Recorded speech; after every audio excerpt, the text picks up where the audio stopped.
নমস্কাৰ খুবটাং আদাব সত শ্ৰী আকাল কুমৰক সেদুম খুলুমবাই নমস্তে আজি পটকে এটা মনলৈ আহিলে কথা এটা হেতু হৈছে কিৰেণ ৰিজিজু এজন কেন্দ্ৰীয় মন্ত্ৰী অৰুণাচলৰ পৰা প্ৰতিনিধিত্ব কৰে তেওঁ এজন বিজেপিৰ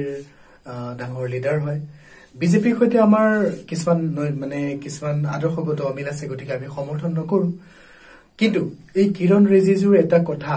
মোৰ আজি মনত পটকে মনলৈ আহিলে তেওঁ যোৱা অৰুণাচলীসকলৰ যি মৌপিন পূজা হৈ গল তাতে এটা বৰ সুন্দৰ মন্তব্য দিলে সেই মন্তব্যটোৰ আউটাত মোৰ কথা এটা ক'ব বিচাৰিছো তেওঁ এনেধৰণে কৈছিল যে दुर्गा पूजा हम यहाँ नहीं मनाने से भी दूसरा स्टेट मनाएगा बिहार मनाएगा यूपी मनाएगा दुनिया मना लेगा सरस्वती पूजा में नापातिलो बेलेगे पातिबो बा हम लोग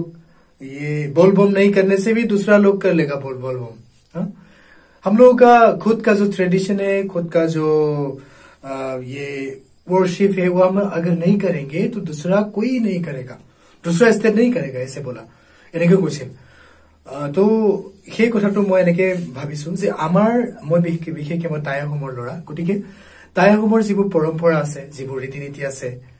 কৃষ্টি সংস্কৃতি ভাষা খাদ্য বস্ত্ৰ এইবোৰ নাথাকিলেতো জাতি এটা কেতিয়াও জীয়াই থাকিব নোৱাৰে বা সেইটো জাতি বুলি ক'ব নোৱাৰে গতিকে মই ভাবো যেহেতু মই নিজৰ টাই আহোম অসমক ভাল পাওঁ অসমীয়াক ভাল পাওঁ লগতে মোৰ নিজৰ যিটো জাতি টাই আহোমক মই খুব ভাল পাওঁ গতিকে মই ভাবো আমাৰ যিসকল টাই আহোমে নিজৰ পৰম্পৰা এৰি বেলেগ পৰম্পৰালৈ আৰম্ভ কৰিছে যাবলে বেলেগ বেলেগ ধৰ্মলৈ গৈছে কোনোবাই বল বম কৰিছে কৰক মই মানা নকৰো কোনোবা শংকৰ সংঘৰলৈ গৈছে কৰক মই মানা নকৰো বাট নিজৰ যি পৰম্পৰা ৰীতি-নীতি নিজৰ যি পূজা পাতল এইবোৰ এৰিব নালাগে বুলি মই ভাবো কাৰণ কি এই যে আমি এইবোৰ এৰি দিও তেনেহলে আমাৰ পূৰ্বপুৰুষে মানে আপোনাকটো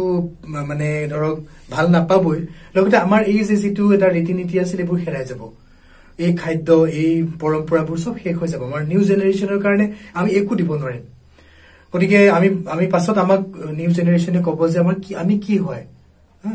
আমি কোন হয় আমি কি হয় আমাৰ কি আছিল আমি কি কৰিব লাগিছিল সেই ধৰণে যাতে প্ৰস্তাৱলগীয়া নহওক তাৰ বাবে আমি নিউ জেনাৰেশ্যনৰ কাৰণে আমি কিবা এটা আমি জনাসকলে কৰি থৈ যাওঁ আৰু আমি যেহেতু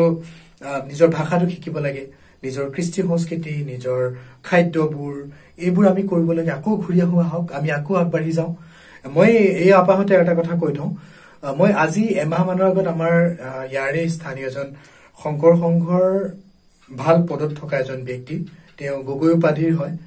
টাই আহোম মানুহ তেওঁক মই কৈছিলো এই কথাটো যে কিৰেণ ৰিজিজু এই ধৰণে কৈছে তেতিয়া মোক কি কলে গম পায় তেওঁ কৈছে যে আমি বেকৱাৰ্ডেড নহয় উই উইল বি ফৰৱাৰ্ডেড আমি পুৰণা কথাবোৰ আমি ধৰি ৰাখিব নালাগে পুৰণা ৰীতি-নীতি মতে আমি নচলো আমি নতুন ৰীতি-নীতি মতে চলিম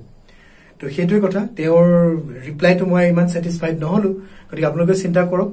গতিকে নিজৰ জাতিটো জীয়াই ৰাখিবৰ কাৰণে আমি কিবা এটা কৰিব লাগিব কিবা এটা কৰিবৰ কাৰণে এই